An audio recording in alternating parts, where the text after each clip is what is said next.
माया शंकराचार्याश्रये नमः शंकरशारदाभ्यः श्रीगुरुभ्यो नमः।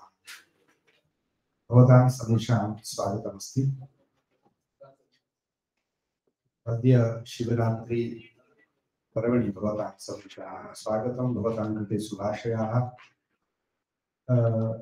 अद्य अस्य सत्रस्य विषयः भवति भारतीयभाषाणां संस्कृतस्य च सादृश्यम्। भारतीयभाषाणां यतोहि अनुवादकार्ये अस्माभिः तत्र मूला भाषा भारतीयभाषा अपि भवितुमर्हति, आङ्ग्लादि भारतेतरभाषाः अपि भवितुमर्हन्ति। अतः मूलभाषाभ्यः तत्र अनुवादः कर्तव्यः इति अस्ति। यदि भारतीयभाषाभ्यः यदि अनुवादः क्रियते तत्रापि अस्माकम् अनुवादाय ये सादृश्यानि तत्र भवन्ति तेन अस्माकम् अनुवादे सरलता आयाति, काठिन्यं गच्छति। अतः तानि सादृश्यस्थानानि कानि इति वयं किञ्चित् विवेचयामः। भारतीयभाषाणाम् इत्यत्र तत्र हिन्दी अपि भवितुमर्हति, बाङ्ग्ला वा पञ्जाबी, एतत् सर्वं याः भाषा तत्र प्रचलिताः सन्ति तासां ग्रहणमत्र भवितुमर्हति। तत्र केषु अंशेषु सादृश्यम् अस्ति इति वयं विचारयामः। संस्कृतभाषायाः एव वयं जानीमः, संस्कृतभाषा प्राचीनतमा। इदानीं तत्र विवादस्थलम् अस्ति भवतु नाम, परञ्च संस्कृतं प्राचीना भाषा इति वयं जानीमः। अतः ततः एव सर्वम् एतत् शब्दजालं यदस्ति तत् सर्वं निर्गतमस्ति, वयं जानीमः। अतः तत्र केषु अंशेषु सादृश्यमस्ति भारतीयभाषाणां पुनः संस्कृतस्य, यतो हि अनुवादकार्ये अस्माकं सौकर्यं भवति। तदर्थं तत्र आदौ वर्णमालायां सादृश्यं। भारतीयभाषाणां पुनः संस्कृतस्य वर्णमाला समाना वर्तते। यत्र किञ्चित् यदि व्यत्यासः वर्तते, अन्तरं यदि अस्ति चेत् अग्रे वयं किञ्चित् विचारयामः। वर्णमाला समाना वर्तते। तत्र वर्णमालायां क्रमशः एकवारं पश्यामः। उच्चारणक्रमे अपि सादृश्यमस्ति वर्णानाम् उच्चारणक्रमे। अनन्तरं शब्देषु सादृश्यम्। शब्दाः भवन्ति ते तत्समावा तद्भवावा ये शब्दाः भवन्ति संस्कृते अथवा लोकभाषायां, तेषां यत् सादृश्यमस्ति तद्भवाया तत्समा। सादृश्य इति पदेन 100% सादृश्यं भवति इति वक्तुं न शक्यते। सादृश्यस्य अर्थः अत्र भवति तत्समा तद्भवा ये शब्दाः प्रतिशतरूपेण लभ्यन्ते, 50 वा 50 अधिकाः वा तादृशाः अपि पृथक् पृथक् तत्र लभ्यन्ते। वयं तद्विषये विचारयामः। वाक्यरचनायाम् अपि सादृश्यं भवति। यदा वाक्यरचना क्रियते संस्कृतस्य पुनः लोकभाषायाः तत्र सादृश्यम् अस्ति। कीदृशम् इति पश्यामः। विभक्तिसादृश्यम् अस्ति। क्रियापदेषु सादृश्यम्।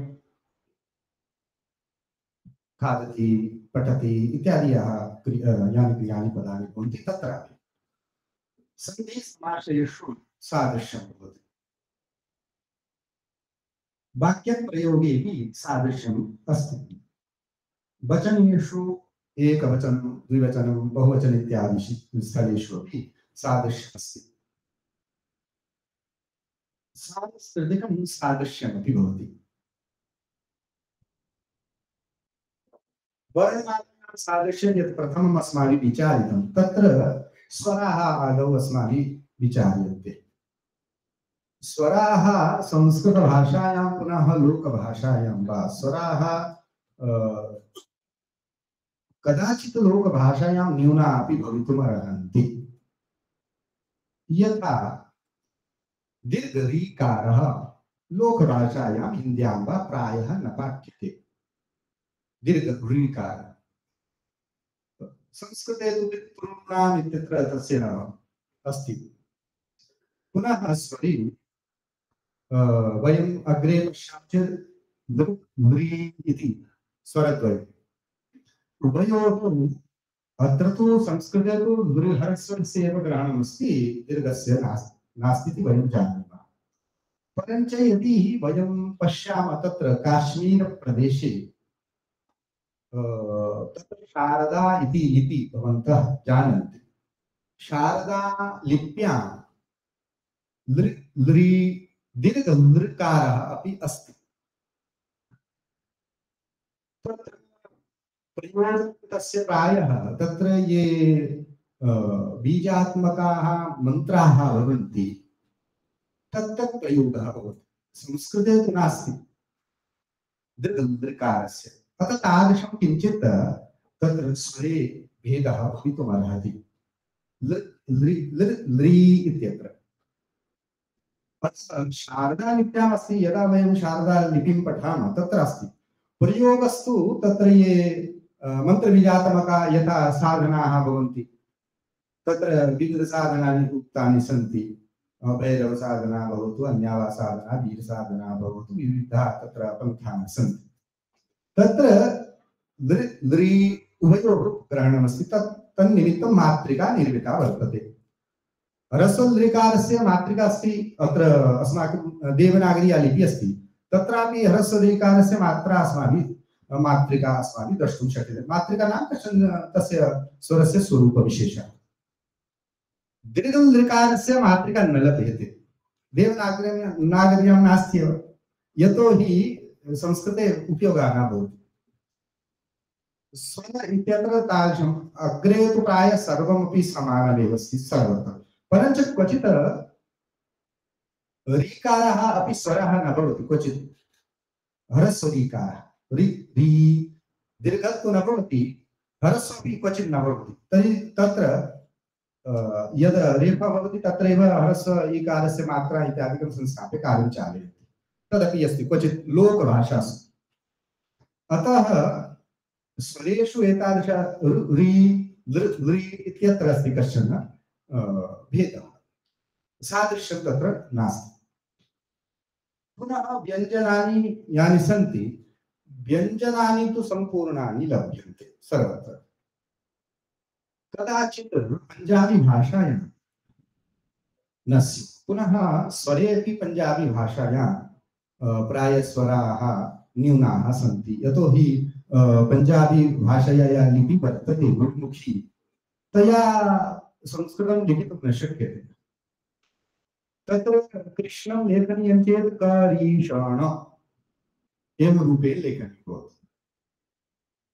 संयुक्ताक्षरस्य अभावः एवं बहुविधाः तत्र भवति। यतोहि लेखने अस्माकम् एतस्य उपयोगः भवति अनुवादसमये, अतः किञ्चित् स्पृशं गच्छामि।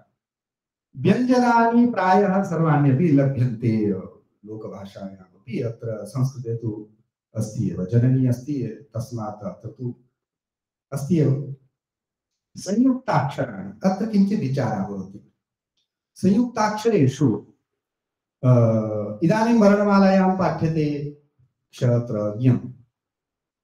क्ष संयुक्ताक्षरं वर्तते, त्रापि संयुक्ताक्षरमस्ति, ज्ञापि संयुक्ताक्षरमस्ति।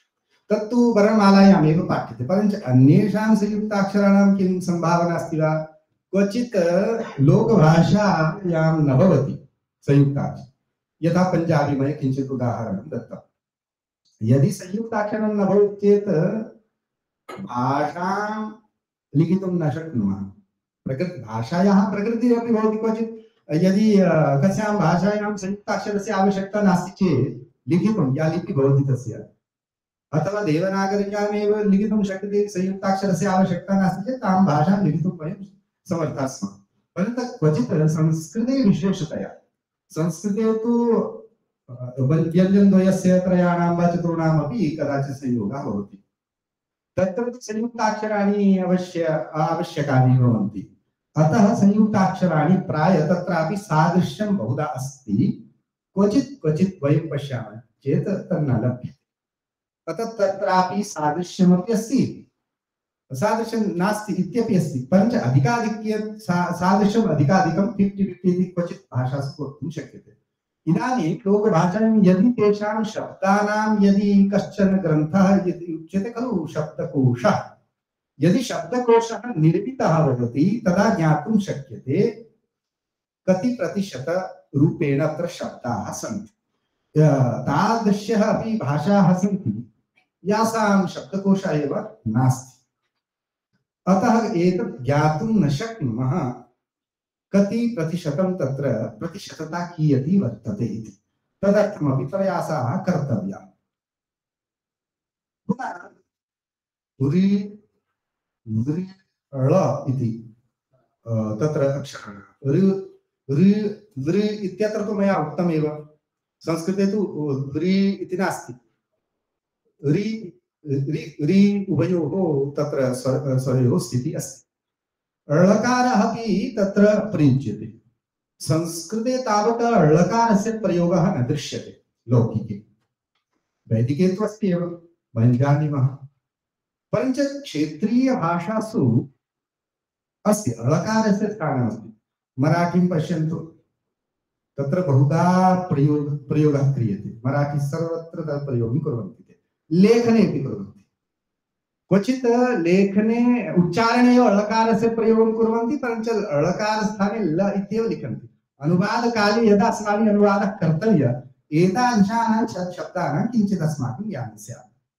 ळकारः अस्माकं हिमाचलप्रदेशस्य वा भवतु, पञ्जाबप्रदेशो वा, काश्मीरो, अत्र राजस्थाने यत्र वयं स्मः, अत्रापि शब्दाः तादृशाः भवन्ति यत् ळकारस्य प्रयोगः भवति। इदानीं यत्र ळकारस्य प्रयोगः अस्ति तस्य अनुवादः यदा कर्तव्यः अस्माभिः, तदर्थं लकारः कर्तुं न शक्यते, अर्थभेदः भवति। अस्माभिः दृष्टं तादृशाः शब्दाः भवन्ति यत्र ळकारः एव अपेक्षते। तत्र ळ ल ड इत्येतेषां कश्चन सादृश्यं क्वचित् ड एव उच्यते, क्वचित् ळ इत्येव उच्यते, क्वचित् ल इत्यनेनैव कार्यं चलति। परञ्च ळकारः अपि अस्ति। इदानीं लिखितं लकारं यदस्ति तत् बहवः वदन्ति यत् ये महाराष्ट्रजनाः सन्ति तैः एतस्य निर्माणं कृतं मातृकायाः। शारदायां तु ळकारः लभ्यते, तदर्थं मातृका भिन्ना अस्ति। अत्र पञ्जाबी लिप्यां गुरुमुख्यं प्रायः नास्ति इति अहं भावयामि। अन्यत्रापि न लभ्यते। बहवः वदन्ति एतत् देवनागर्यां किमर्थं वयं स्वीकुर्मः ळकारम्, एतत् तु मराठी जनानाम् अस्ति। मराठी जनाः किं वैदेशिकाः सन्ति वा? अत्र एव अस्माकमेव अस्मदीयाः एव। तेषामेव क्षेत्रविशेषे यदि ळकारस्य प्रयोगः भवति चेत् भवतु, अस्माभिः अत्र न भवति चेत् अस्माकम् आवश्यकता नास्ति। परञ्च अस्माकं प्रदेशेषु प्रादेशिकभाषासु अपि भवति, अतः तस्मात् स्वीकर्तव्यम्। अथवा भवतां या लिपि वर्तते तत्र निर्माणं कर्तव्यम्, अथवा शोधाः कर्तव्याः, क्वचिदस्ति वा इति तत्सर्वं द्रष्टव्यम्। अतः ळकारस्य अपि प्रयोगः भवति यदा वयम् अनुवादं कुर्मः। संस्कृते अनुवादः चेत् अस्य आवश्यकता नास्ति, ज्ञानं तु भवेदेव, अर्थभेदः भवति। उच्चारणक्रमेऽपि सादृश्यम् अस्ति एव, तत्तु इत्यादि समानमेव अस्ति। वस्तुतः ये न जानन्ति, यथा सामान्य शालास्तरेषु यथा आङ्गनवाडी इत्यादि भवति अथवा प्रथमकक्षा इत्यादि भवति, तत् छोटी बड़ी इत्यादि पाठयन्ति ते। तस्य उच्चारणम् एकमात्रा द्विमात्रा इति ते न जानन्ति, अतः तत्स्थले छोटी बड़ी इति पाठयन्ति, परन्तु तेषां ज्ञानं तु अस्ति। उच्चारण सादृश्यं तु अस्ति, पञ्च तत्र उच्चारणे कदाचित् ते छोटी उच्चारणेन कथं प्रदर्शनीया तत् न जानन्ति। तदर्थं छोटी बड़ी तत् स्वरः तेषाम् एकमात्रकालिकः एव भवति। अतः तादृशं केचन अंशाः सन्ति तत्र उच्चारणे। लेखने तु कदाचित् तत् न भवति अपि यदा तस्य अध्ययनं सम्यक् भवति। परञ्च ऋकारस्य उच्चारणं दाक्षिणात्येषु रु इति भवति, कृष्णम् इति वदन्ति ऋकारस्य। अस्माकं तु रि इत्येव उच्चारणं भवति, कदाचित् दाक्षिणात्येषु कृष्णम् इति वदन्ति। अतः तत्र उच्चारणस्थले तत् केचन भेदाः सन्ति।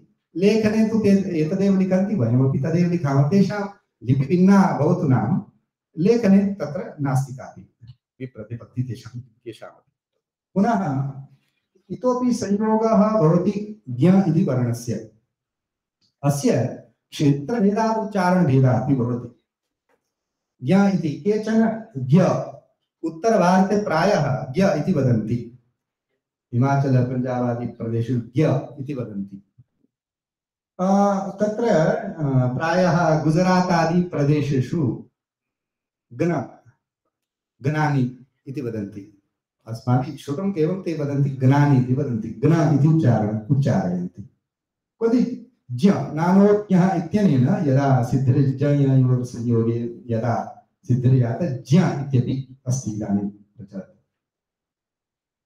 इतोपि अस्ति ज्ञ ज्ञ इत्यपि उच्चारणमस्ति ज्ञ तत्र आगमः भवति तत् प्रक्रिया अस्ति तत् कदाचित् पुनः पश्यामः तत्र आगमः भवति तेन अयम् अन्तिमः रूपः सिद्ध्यति अतः ज्ञ इत्यपि उच्चारणं क्रियते एवं विधाः तत्र संयुक्ताक्षराणाम् उच्चारणं भवितुमर्हति पृथक् लेखने तावत् लिपिभेदात् भेदः भवितुमर्हति आशयस्तु तदेव स्यात्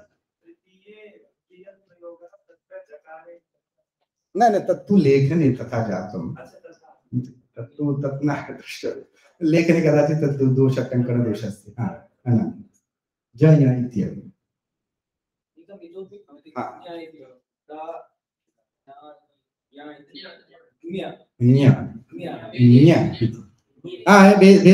भेदे अस्ति तत्तु न लिखितं मया तदपि लेखनीयम् इत्यपि इदानीं लिपिया भवति लिपिषु अपि कथं संयुक्ताक्षरं लिखितमस्ति एतत् अत्र सः विषयः नास्ति उच्यतं लिपिं दर्शयामि शारदालिप्याम् आदौ ज इति लिख्यते अधस्थानित णकारस्य स्थितिः जन इत्यपि कुर्वन्ति लिपि उच्चारणं तु तेषामपि ज्ञ इत्येव लेखने तादृशं तत्तु लिपि अक्षरमातृकायाः कश्चन एतदस्ति अस्तु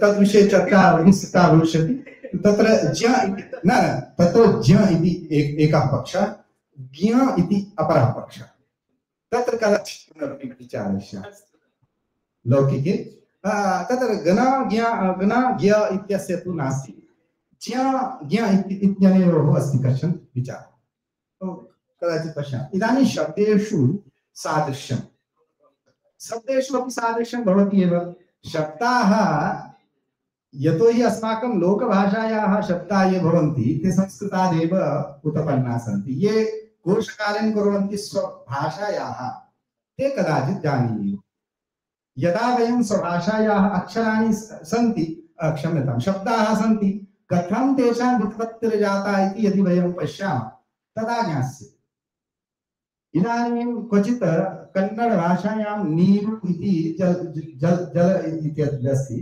नीरु इति उच्यते नीरु नीरपदादेव तस्य तत्सम शब्दः भवति नीरः संस्कृतस्य तादृशाः बहवः शब्दाः भवितुमर्हन्ति भवतामपि क्षेत्रेषु तादृशाः भवितुमर्हन्ति बहवः शब्दाः तादृशाः पितादिषु माता पिता अम्बा तहे अम्मा इत्यादि शब्दाः बहवः शब्दाः सन्ति तत्समा तद्भवाः बहवः शब्दाः तत्र भवन्ति संस्कृतस्य तत्समाः तद्भवाः च शब्दाः अन्यासु भारतीयभाषासु प्राप्यन्ते यदा वयं स्वस्वभाषां पश्यामः केषाञ्चन तथापि अस्ति तेषां साहित्यं स्यात् साहित्यमस्ति चेत् तत्र शब्दानां कश्चन क्रमः भवति प्रयुक्ताः भवन्ति तद् भाषास्थ केनचित् कविना लेखकेन वा तत्र सादृशं ज्ञातुं शक्यते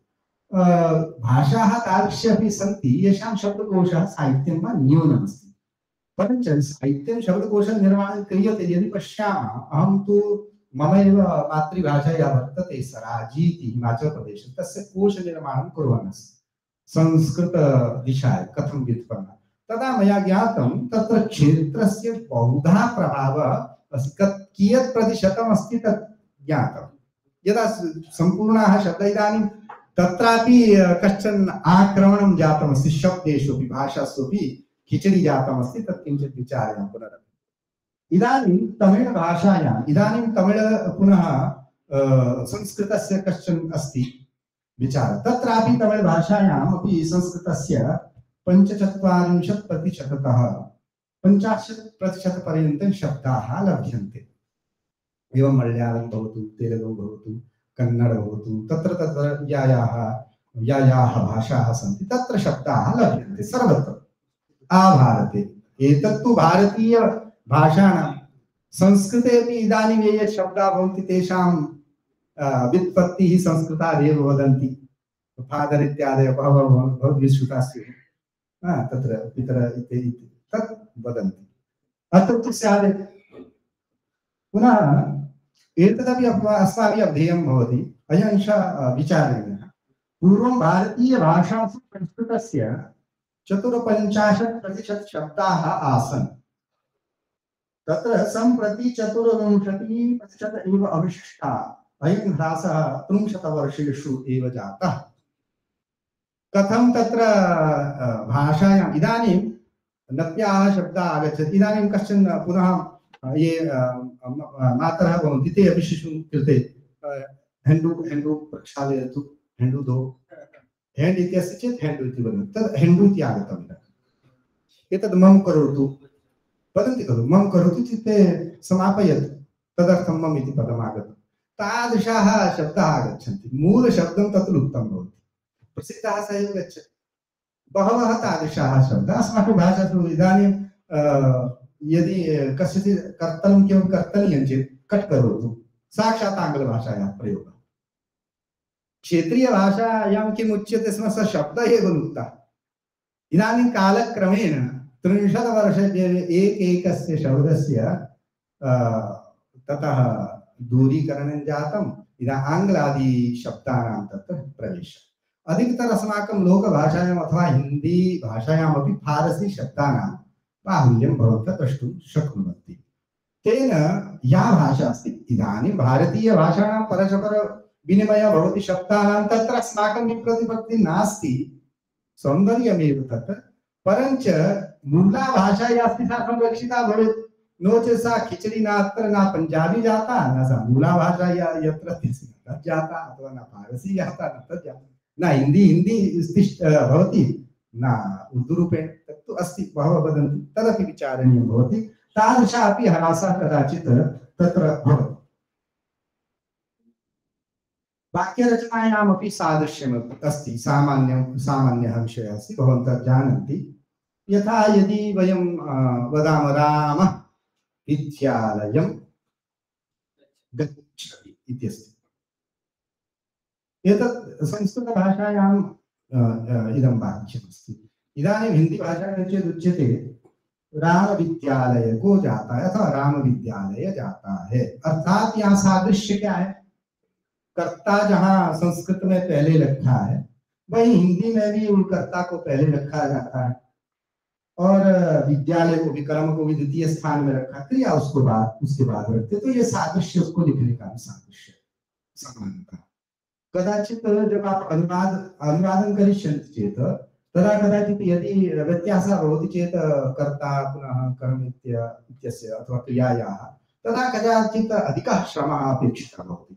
यदा क्रमशः वाक्यं लभ्यते तत्र विभक्तियोजनं कुर्वन्तः झटिति अनुवादः भवति। इदानीं संस्कृतं न पश्यामः चेत् हिंदी पश्यामः राम विद्यालय को जाता है। ये हिंदी हमने देखी तो इसका संस्कृत अनुवाद करना है तो राम में पहली करता है तो हमको पता प्रथमा होगी तो राम। उसके बाद विद्यालय को जाता है तो विद्यालय जाता है कर्मत्वं तस्य अतः विद्यालयं जाता है गच्छति। क्रमशः एवं अनुवादं कर्तुं सौकर्यं भवति। सादृश्य वाक्यरचनायामपि सादृश्यं भवति। एतत् हिंदी उदाहरणं किञ्चित् भवन्तः इतोपि संस्कृतभाषायां द्रष्टुं शक्नुवन्ति। ममापि भाषा तथैव भवति अत्र भवतामपि तथैव स्यात्। अतः सादृश्यं सर्वत्र अस्ति। प्रायः तादृशी भाषा नास्ति अस्माकं भारते एतादृश यत्र क्रमः नास्ति, प्रायः नास्ति इति अहं भावयामि। अहमपि भाषा सर्वाः भाषा मया अपि अधिगता, अतः तथा नास्ति इति अहं भावयामि। विभक्तिसादृश्यमपि अस्ति एव, तत्र प्रथमा द्वितीया तृतीया चतुर्थी इत्येवं क्रमेण पञ्चमी षष्ठी सप्तमी सम्बोधनं भवत्येव। सम्बोधनम् अत्रापि लोकभाषासु भवत्येव। पुरा समये यदा दूरवाणी न भवति स्म, सम्बोधनेनैव वदन्ति स्म। उच्च शब्दैः तत्र आहूयन्ते स्म बालकाः क्रीडार्थं गताः। इदानीं समयः गच्छति, अन्धकारः जायमानः वर्तते, तदा गृहजनाः चिन्तिताः भवन्ति, अतः उच्चैः शब्दं कृत्वा आह्वयन्ति। सम्बोधनमस्ति एव, तस्य स्वरूपः तत्र हे कृष्ण एवं न भवति, तत्र क्षेत्रीयं किमपि स्यादेव। रे अस्ति, रे अपि स्यात्, रे रे इति क्वचित् भवति।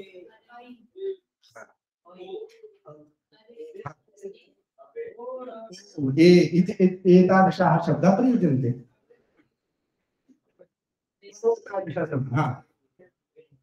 किमिति अभे किञ्चित् निन्दार्थकः भवति, तदपि अस्ति। ओ अपि कर्तुं शक्यते।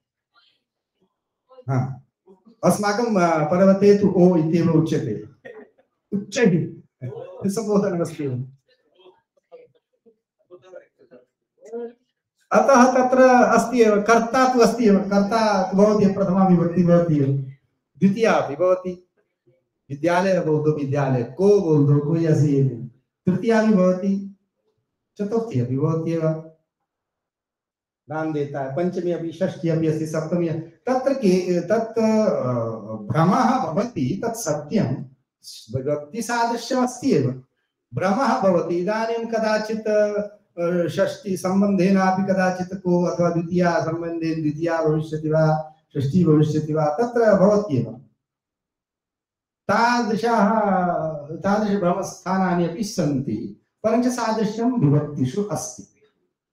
तथा इदानीम् एवं नास्ति यत् लोकभाषायां विभक्तयः न्यूनाः सन्ति अथवा सम्बोधनं नास्ति, पञ्चमी नास्ति, तत्सर्वं नास्ति, सर्वमपि लभ्यते। एतदपि सादृश्यं भवति, येन अस्माकम् अनुवादः किञ्चित् अस्माकं कृते सुखता सौख्यं वा कल्पयति।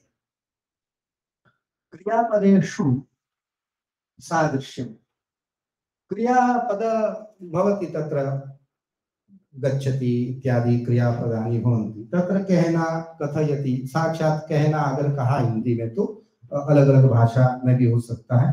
हमारे एक प्लुष प्लुष है, प्लुष धातु आप प्लुषदा है, संस्कृत में ही धातु प्लुषदा है, तो हमारे क्षेत्र में ही अपनी भाषा में प्लुषणो इति क्रियापदमस्ति। तत्तु प्लुष धातुतः एव, प्लुषणे ज्वलनं भविष्यति। तादृश तत्र शब्दाः सन्ति, क्रियापदानि अपि भवन्ति, बहूनि क्रियापदानि भवन्ति। अत्र कहना इत्युक्ते कथयति, साक्षात् तत्र वयं क्रियापदं योजयितुं शक्नुमः। जीतना, उसका देखिए सादृश्य है परस्पर। अब सादृश्य 100% भविष्यति इति नास्ति, किञ्चित् अस्ति एव सादृश्यं। झटिति इदानीं स जीतना इति लिखति चेत् झटिति बुद्धौ धातु आगच्छति। अतः जीतना इति जयति इत्यत्र। इच्छा करना, इच्छति इत्यत्र, इच्छा करना सीधा इच्छा शब्द है कि वह इच्छा करता है, ऐसा किया तो इच्छा धातु अपने आप आ जाती, तो इच्छति इति कर देता। तो ये सादृश्य होने के कारण अनुवाद में हमें सुख होता है, शीघ्रतया अनुवादं भवति। पुनः लगना, लगति, लगति शब्द दोषाय नास्ति, लगति इत्यपि वक्तुं सम्यक् अस्ति। खादति, एकदम सादृश्यं तत्र वर्तते, चिन्ता एव नास्ति। जलना, यदा ज्वलति कर्तुं शक्यते। मया केवलं परस्मैपदिनी धातवः अपि भवन्ति। भवन्तः समीपे अस्माकं तु सरलसंस्कृतं यथा स्यात् तदर्थं तत्र परस्मै एव एकमेकं वाक्यं स्वीकृतमस्ति। स्मरण करना, स्मरति,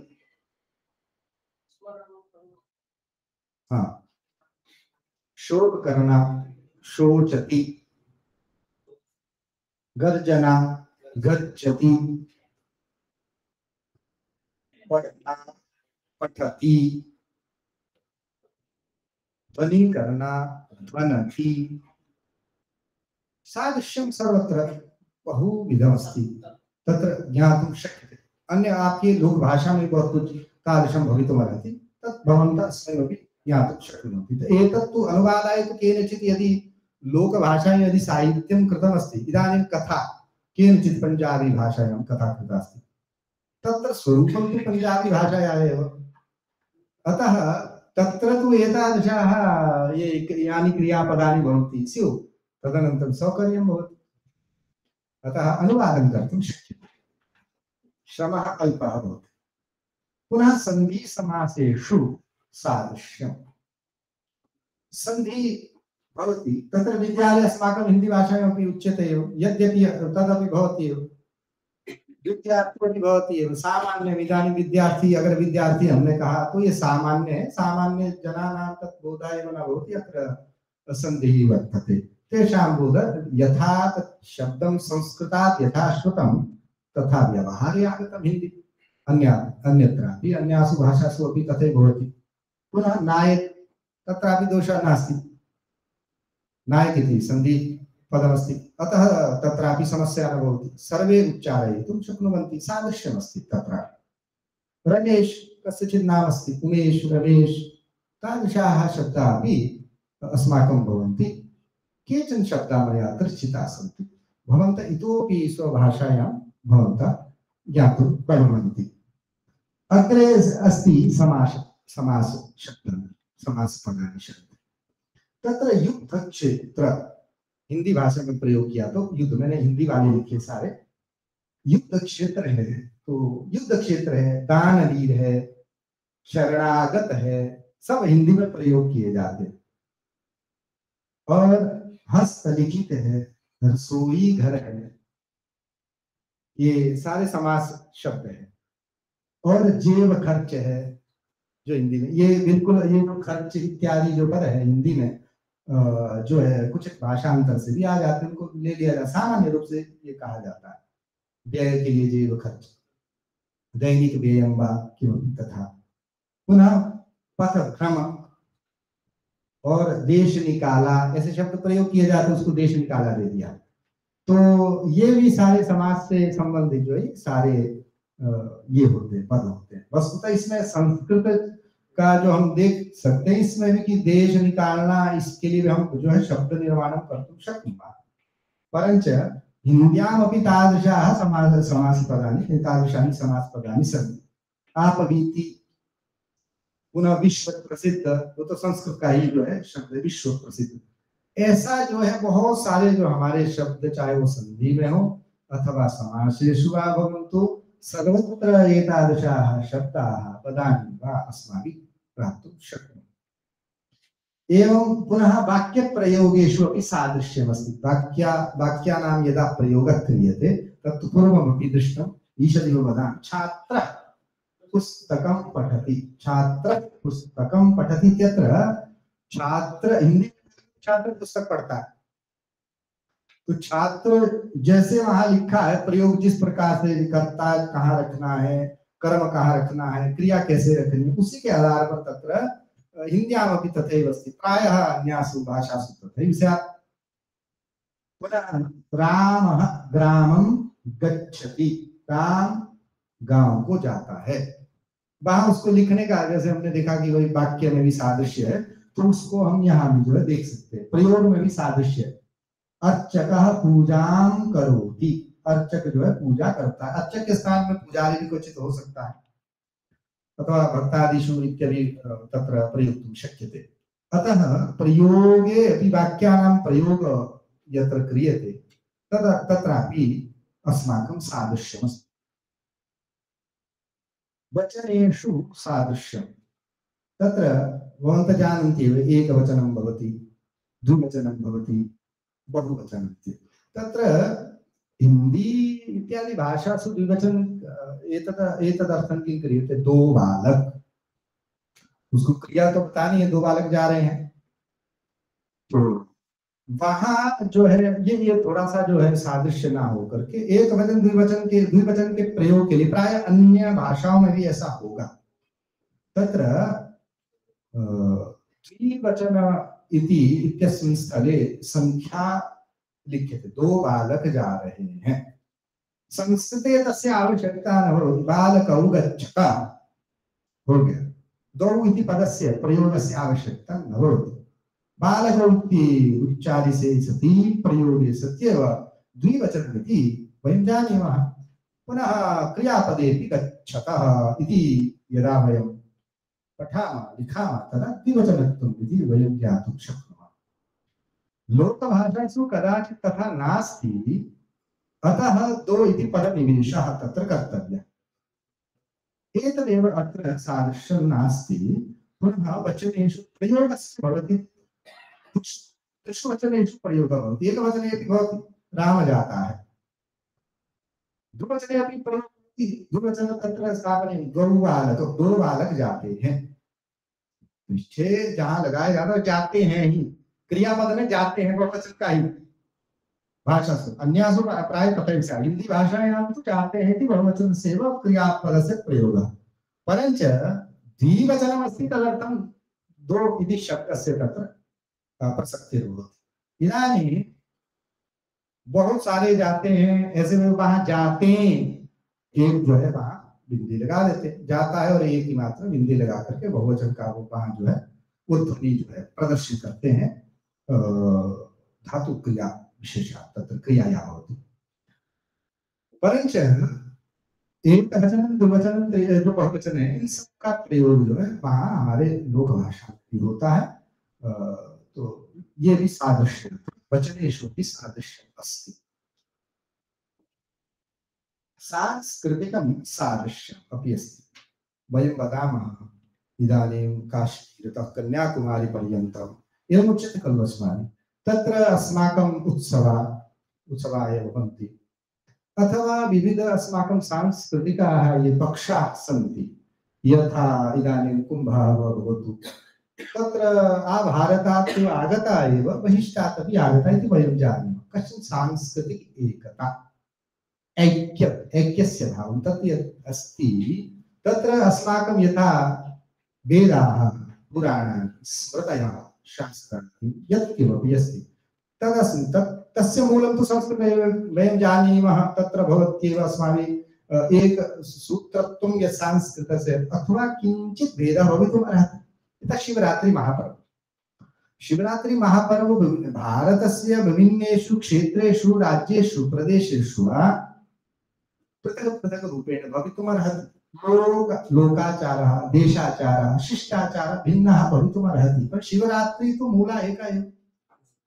शिवरात्रि शिवस्य विशेष पर्व विशेषः अस्ति, सर्वत्र तस्य आचरणं क्रियते। अथवा कदाचित् आचरणे तत्र समयस्य कदाचित् भेदः स्यात्, उत्तरे कदाचित् माघे स्यात्, दक्षिणे कदाचित् फाल्गुणे स्यात्, तथा भेदः भवितुम् अर्हति। परञ्च केचन तत्र भेदाः भवन्ति, परञ्च मूलं तु सांस्कृतिकम् ऐक्यम् अस्माकं भवति।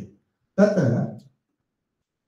वेदादिशास्त्राणाम् अवलोकनेन नित्यम् अस्मत्पूर्वजैः परम्परानुसारं संकल्पादौ उपयुज्यमानं कलियुगादि कालमानस्य च प्रमाणात् एतत् सर्वम् अस्माभिः ज्ञायते। यतोहि सर्वत्र इदानीं सन्ध्यावन्दनादिकं कुर्वन्ति, ते संकल्पं कुर्वन्ति एव, तत्र स्नानादिकं कुर्वन्ति, स्नाने अपि संकल्पः भवति, देशकालादि संकीर्तनं कुर्वन्ति एव, अतः देशकालौ संकीर्त्य सर्वं ते कुर्वन्ति एव।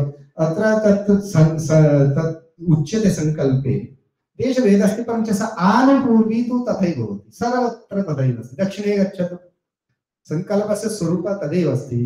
उत्तरे यत्र कुत्रापि गच्छन्तु, गुजरात् गच्छन्तु, पूर्व असम इत्यादि प्रदेशेषु गच्छन्तु, तत्र यः कोऽपि यदि करोति चेत् तस्य तुल्यता एव अस्ति। संकल्पादिषु तथा देशभेदस्य, कालस्य, देशस्य संकीर्तनं भिन्नं भवति, या प्रक्रिया वर्तते सा समाना अस्ति। अतः भाषासु अपि क्वचित् यदि तत्र लिख्यते चेत् तत्रापि समानता आयाति। अतः अत्र तु प्राचीन अन्याभ्यः भाषाभ्यः प्राचीना अस्ति इति एतदर्थं लिखितमस्ति। अन्याः भारतीयाः भाषाः क्रिस्तशकात् पूर्ववर्तिन्यः एव सन्ति इति कश्चन तत्र विचारः।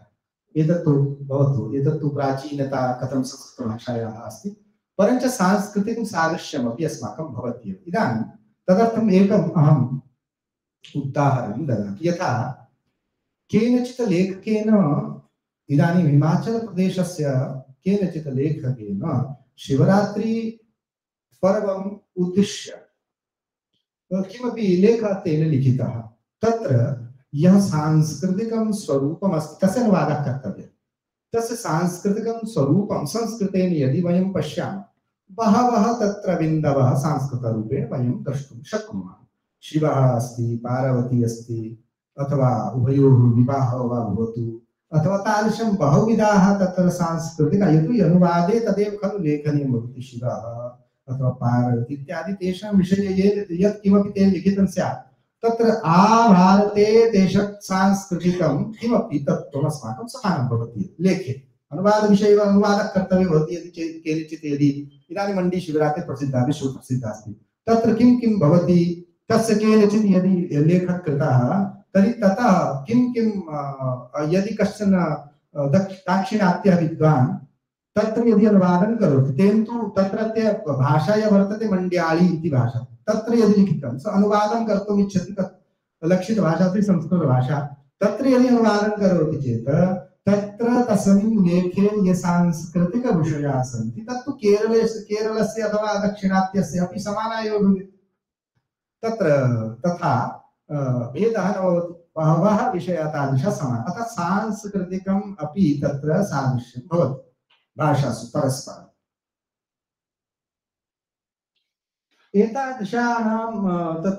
एतादृशानि सादृश्यानि अस्माभिः अत्र विचारितानि सन्ति। तत्र अनुवादं यदा वयं कुर्मः, सुकरता भवति, सूक्ष्मं भवति अस्माकं कृते अनुवादं कर्तुं। परञ्च तादृशाः अपि शब्दाः भवन्ति यत्र अस्माभिः अहं पश्यन् आसम्, तत्र तादृशाः अपि केचन शब्दाः भवन्ति, यथा एकः पदम् जङ्गली इति पदमागतं। तर्हि जङ्गली इति पदमागतं, कथं तस्य अनुवादः कर्तव्यः चेत्, अथवा जाङ्गलिको वा, अथवा पशुसदृशः वा, पशुवृत्तिकः वा, अतः वन्यः वा, तादृशाः शब्दाः भवन्ति। हिचकिचाहट, आरण्यकः किञ्चित् विकः भवति, तस्य तु निन्दार्थं खलु प्रयोगः। जङ्गली इति पदं निन्दार्थं प्रयोगः। तादृशः शब्दः संस्कृते अपि अन्वेष्टव्यः, यः निन्दार्थं जनयेत्। वनवासिनः निन्दार्थत्वं तथा न आगच्छति। निन्दार्थमपि आगच्छति खलु। तेन जङ्गली इति प्रयोगं कृतं, वो उसने जंगली पद जो प्रयोग किया है वो स्तुति के लिए नहीं किया उसने, वो जंगली है, अर्थात निन्दार्थमस्ति। अतः संस्कृते अपि तादृशाः बहु उत्तमाः शब्दपदानि भवितुमर्हन्ति, उत्तमानि पदानि भवितुमर्हन्ति, परञ्च निन्दार्थत्वं येन आगच्छेत् तादृशं किमपि शब्दं तत्र तदा भावानुवादः भवति, अथवा शब्दानुवादः कर्तुं शक्यते। नो चेत् तस्य तादृशं पठने तादृशम् आनन्दं नागच्छति। तादृशाः अपि शब्दाः भवन्ति। इदानीं तेषां कथम् एतत्, अथवा अन्वेषणं, तदर्थं किं पूर्वे क्वचित् शब्दमस्ति वा तर्हि स्वीकर्तव्यं, पदमस्ति चेत् स्वीकर्तव्यं, नो चेत् निर्माणं। यदि अस्ति चेत् किमर्थं निर्माणं, पूर्वतः अस्ति एव, अप्रसिद्धः अस्ति, तस्य प्रयोगं कुर्वन्तु, प्रसिद्धः स्वयमेव भविष्यति। इदानीं अस्ति, तदर्थं नूतनस्य एव निर्माणम्, अहं बहु विद्वान् अस्मि अतः मया इदं पदं निर्मितं, तत् भवतु, परञ्च यदि सरलमानकेषु गच्छामः चेत् एवमपि नास्ति शब्दानां निर्माणं न कर्तव्यं, पदानां निर्माणं न कर्तव्यम् इत्यपि नोच्यते, परञ्च यदस्ति तस्यापि प्रयोगः भवति। तादृशाः तत्र केचन सादृश्यभिन्ना अपि भिन्नानि अपि स्थानानि भवन्ति, यत्र अस्माकं कृते क्लेशः अपि बहुविधः भवति। अतः अहं वदामि, ये अनुवादं कुर्वन्तः सन्ति, इदानीं एकः यदि शब्दः प्रयुक्तः अस्ति चेत् हिन्दीभाषायां, तदर्थं यदि संस्कृतस्य किञ्चित् शब्दं यदि पदं यदि प्राप्तं, तस्य एकां सूचीं करोतु। सूचीं कृत्वा अन्येषां कृते तस्य उपयोगः भविष्यति। सूचिं करोति चेत् वारं वारं तस्य पुनरपि चिन्तनं तावत् भारः अपेक्षितः न भवति। सूचिं क्रियताम्। यः अन्य अनुवादं करोति झटिति अस्य शब्दस्य कृते संस्कृते किमिति झटिति प्राप्तुं शक्नोति। अनुवादे गतिः भविष्यति। कालेन तत् अस्माकं संस्कारे भविष्यति। अतः तदर्थमपि अस्माभिः अभ्यासः कर्तव्यः लेखनावसरे एव। अतः यत्र सादृश्यमस्ति तत्र तु दोषाः न्यूनाः भवन्ति। राम विद्यालय को जाता है, अत्र दोषाः न्यूनाः भविष्यन्ति। जहाँ ये मुझे बड़ी हिचकिचाहट हुई वहाँ महफिल में जाने से एतादृशाः शब्दाः यदा भवन्ति महफिल कृते सभा कर्तुं शक्यते। परञ्च कविजनाः तत्र इतोपि किञ्चित् स्वारस्यम् आनयन्ति। परञ्च अस्माभिः कवनं तु न कर्तव्यम् अनुवादे। गद्यानुवादे केवलं सरलसंस्कृते एव वक्तव्यं। तत्र कविजनाः किञ्चित् विशिष्टं प्रयुक्तं भवतु तत् कविसभायां सरलमानकसंस्कृतेन तु तावत् किञ्चित् अस्माभिः सरलता आनीय मानकत्वमपि स्थापनीयमस्ति। अतः हिचकिचाहट इत्यस्य कृते अपि सङ्कोचः इति वक्तुं शक्यते। तादृशानां शब्दानां चयनं सूचीकरणं पुनः अग्रे एकः शब्दकोशः भविष्यति। झटिति अन्वेषणं कर्तुं शक्यते। अनुवादाय गतिर्भविष्यति। अतः यत्र तु सादृश्यमस्ति तत्र दोषाः न्यूनाः भवन्ति। परञ्च यत्र सादृश्यं नास्ति तत्र दोषाः भवन्ति, अधिकाः एव भवन्ति। अत्रापि बहवः तादृशाः शब्दाः वाक्यानि अस्माभिः दृष्टानि। बहुधा चिन्तनीयं भवति। बहुधा कदाचित् कथञ्चित् तत्र भावः इदानीं समीपता अपि अपेक्षिता भवति। इदानीं भावानुवादः अपि कृतः, शब्दानुवादः अपि कृतः। अत्यन्त उत्कटसमीपता यत्र भवति यस्मिन् अनुवादे तस्यैव पक्षस्य प्रशस्ततरं भवति, तस्यैव ग्रहणं कर्तव्यं भवति। बहुविधा तादृश इदानीम् अस्माभिः अनुभूतं, भवद्भिरपि अनुभूतं स्यात्। भावानुवादः इदानीं शब्दानुवादं कर्तुं न शक्यते, भावानुवादं कर्तव्यं। तत्रापि भावानुवादं यदा तथा भवितुमर्हति तत्र निकटतमो वा यः भावानुवादः स ग्रहणीयः। तत्र तु अनुवाद सन्दर्भे यदा किञ्चित् इदानीं प्रतिभा आगच्छति, प्रतिभा अभ्यासेन आगच्छति चेत् स्वयमेव एतत् ज्ञायते भावानुवाद अयम् इदानीं निकटतमः अस्य ग्रहणं करो। साक्षात् कर्तुं नो चेत् साक्षात् कर्तव्यं चेत् भावानुवादे किमर्थं गच्छामः। शब्दानुवादं सर्वथा सर्वत्र न शक्यते। अतः भावानुवादस्य तत्रापि यः निकटतरः तमः यः भावानुवादः तस्य ग्रहणं कर्तव्यम्। अतः ते अंशाः अस्माभिः अवधातव्याः भवन्ति।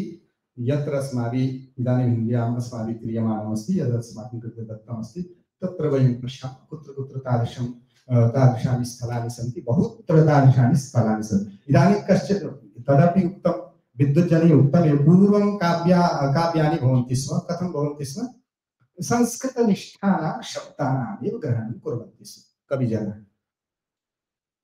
परञ्च वर्तमानकाले कवयः तादृशाः अपि सन्ति यत्र पञ्जाबी, फारसी, उर्दू अथवा इंग्लिश पदम् अपि प्रयोगं कुर्वन्ति। बहवः ये नवीना ये कविजनाः सन्ति ते इंग्लिशमपि तत्र स्थापयन्ति। इंग्लिश पदम्, आङ्ग्लपदम् तेनापि कुर्वन्ति। तत्र अस्माकं विप्रतिपत्तिः नास्ति। परञ्च किं भवति, अस्माकं कृते कठिनता तु भवति एव। यदा कश्चन कविः संस्कृतं जानाति स तादृशमेव तत् भगवता शब्दं स्वीकृत्य यदा कवितां करोति अस्माकं कृते अनुवादाय सुखं भवति। तत् सम्यक्तया कर्तुं वयं शक्नुमः। ईषद्विषयः मया अत्र प्रतिपादितः। भवन्तः समेपि अत्र ये सन्ति भवन्तः प्रायः अधिकमपि जानन्ति, यतोहि निरन्तरं भवन्तः अत्र संलग्नाः सन्ति। अनुवादयोद्धारः भवन्तः समेपि। भवतां कृते पुनरपि शिवरात्रि महापर्वणः अहं शुभकामनानि ददामि। अत्रैव अहं मम कृते अवसरः कल्पितः। यथामति यथा कालं मया उक्तम्, इतोपि अधिकं भवद्भिः कर्तव्यम् इति निवेदनमस्ति। पुनरपि अग्रिमे वयम् अवश्यं मिलामः, यतोहि अनुवादकार्यं तु इतोपि वर्धनीयमस्ति। अतः सर्वेषां कृते धन्यवादान् विज्ञाप्य विरमामि। नमस्कारः।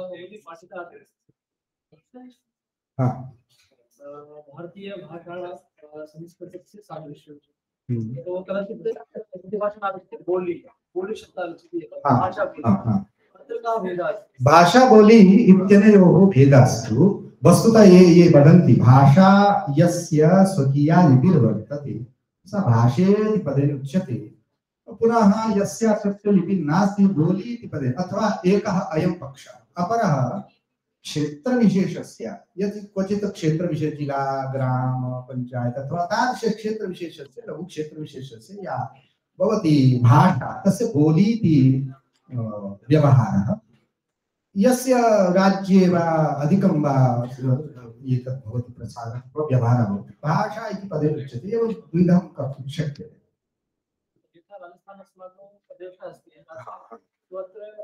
बोली इति न भाषा वक्तव्या राजस्थानी भाषा तत्र भेदः अस्ति इत्युक्ते विभाजनम् अस्ति मारवाड़ी भिन्नः सुन्नाडी भिन्नः भाषा उच्यते बोली उच्यते तत्र लिपि नास्ति चेत् बोली लिपि न साहित्यं नास्ति शब्दकोशः नास्ति लिपि नास्ति तत् सर्वं बोली इति पदेन उच्यते